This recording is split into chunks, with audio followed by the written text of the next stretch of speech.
Alright, this is happening over the bridge of Alone Together when we do that 2-5-1 to G minor.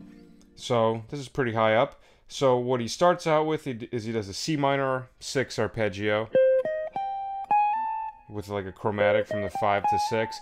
So C minor 6 is basically the same thing as A minor 7 flat 5, right? If you look at an A minor 7 flat 5, A, C, E flat, G, right? If you look at the top three notes, that's a C minor arpeggio, C, E flat, and G. So if you look at it in terms of C minor, by adding the A, that's the 6, right? So you can either think C minor 6 or A minor 7 flat 5.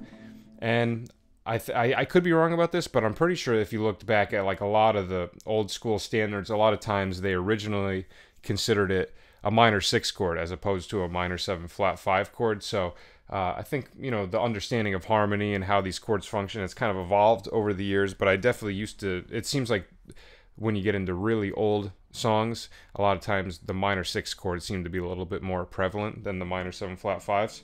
So he's doing a C minor 6 arpeggio, and he does chromatic from the 5 up to the 6. And then back down. So I'm using my ring finger on C, middle finger on E flat, pointer finger on G. And then I pick the G sharp, so C, E flat, G, G sharp, and then hammer on to A flat, or to A, excuse me, hammer on from G to A. And then I pick the G sharp again and pull off to G. Okay, and then from there, he's just targeting the third of the D7 chord, which the note would be F sharp. He does a little chromatic approach from one note above and one note below the third. So you do G, pinky on F, and then the pointer finger goes to F sharp. So we're chromatically approaching that F sharp by going like this.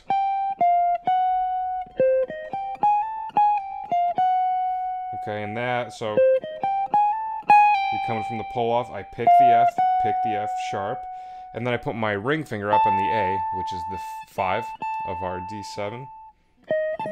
And this is a cool little sound. I hear this on piano a good amount. Guys like Keith Jarrett and Oscar Peterson doing this sound. So the way to achieve this kind of effect on the guitar as far as the picking pattern goes. So what I'm doing is I'm doing a downstroke, and then you do 2 upstrokes.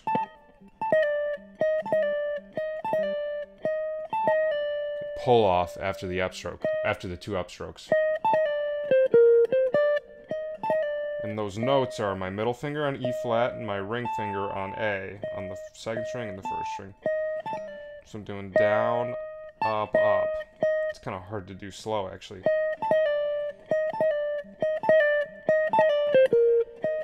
And then the way the line ends, pick the C. Now we resolve to our G minor chords then. B flat, C, D, down to G. And then A and B flat.